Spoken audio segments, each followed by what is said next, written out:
When the killing started, no one seemed to know what to do. Many would flee if they had the chance, yet others were not able to leave an area or went on living amongst the bad company or drugs as it was put. Major causes of death in the United Kingdom were said to be 813 for black people around the year 1992 through injury or poisoning as such. Then suicide or self-inflicted injury was numbered at approximately 192 deaths throughout the UK for the same year. As for firearms used in the West Midlands alone for the year 1996, numbered at 1,570. The persons sentenced for crime was a staggering number of 96,248. Out of that number, common assault stood at 2,665, and persons caught for cannabis resin, 3,838, whilst the plant form was 257. A young man once caught possessing crack cocaine rode the streets on his bike, but that same day he was to be shot in the back of the head and left for dead. Two persons were captured who fled the scene, but out there, maybe in the city, was left the gunman free. It was put down to an argument about a mobile phone why this boy's life was not spared.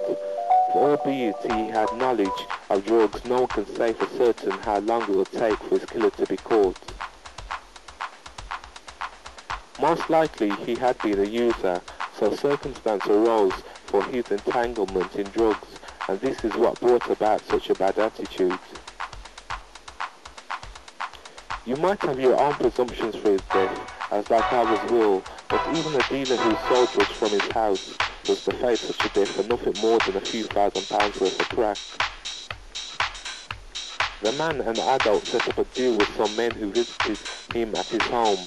The last thing on his mind was that he was going to be robbed.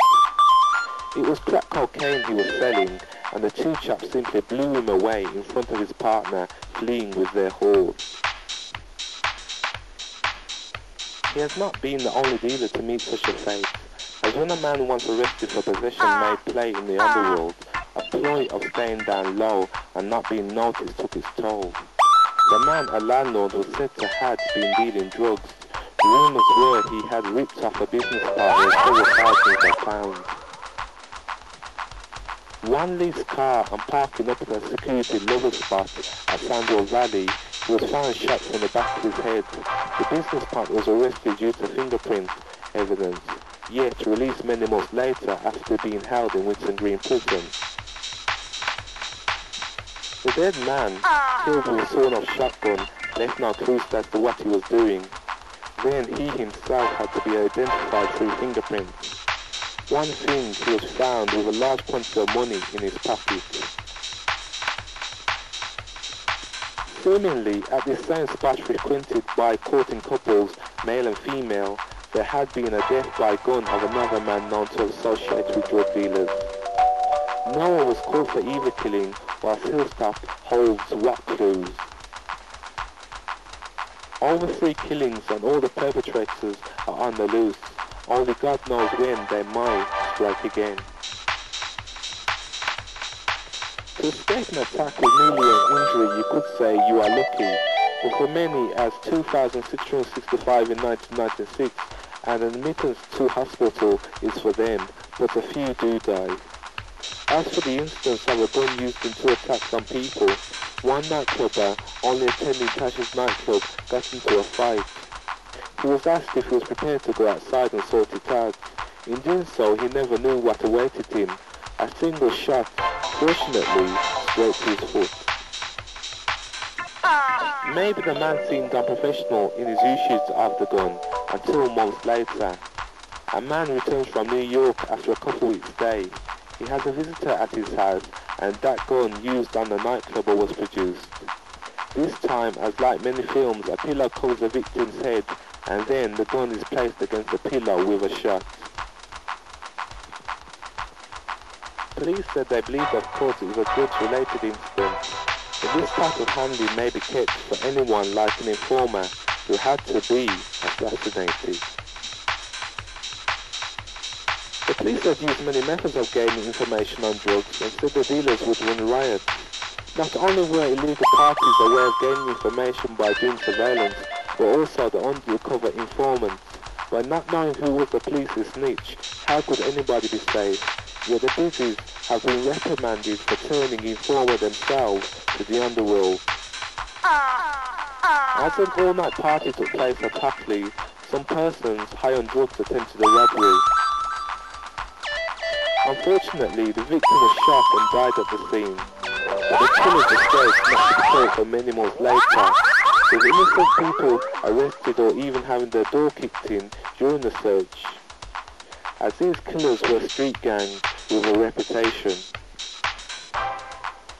It was teenagers in the gang that killed the boy, and one of them could not handle his conscience. Not so far away, just around the corner, was to be another scene. A man known to authorities as an illegal immigrant sits in his car outside of a takeaway. Two men run towards him, and one fires through the window with a handgun, running away into the night. Up to today, an arrest has not been made, but it was said the deceased was and had been deported only to have returned sometime later, and had been involved in the underworld. He could have even been known as a yardie. But yardies seem to be a police menace, and so when television news reports the different shooting of a singer getting into a taxi, it could be said one war was on the street. Possibly the culture behind it was going amiss, until the disbelief of the investigators attending an illegal club, the Plaza, where they found a doorman had been shot, but during the escalation up to his killing, shots had been fired up into the air around the car park like the showing of power. A man rests in prison who shot the doorman, even though he escaped injury, although he had hid out in the locality for weeks until being spotted by the dead man's relatives. Not so far away from the illegal club where drugs was even sold, on the same road was a scene of death before, where people had to run for their lives when a gunman bursts into the house and shoots at the escaping victims fleeing through a window. One person was left for dead on the pavement outside, but the others escaped. Whether it had been a cover-up because the victim may have been known to them, information seemed to be, if withheld or merely a fluke, that the gunman remained free. What can be said is that not all of the deceased are dying of gunshots. One young man who lived alone in a tar-block flat was found dead naked lying on the pavement. It had been a night that his door was kicked in and a gang of youths ran into his flat. From what could be found, he was supposed to have been hanging outside on his balcony by the tips of his fingers until dropping to his death. One man was charged with the incident, but not directly for his death, although he was also charged for possession of cannabis and field chemistry. Maybe rumours that lasted a while, or from what many people believe, he was thrown from his flat balcony, yet he, no matter what, as many, was the innocent victim.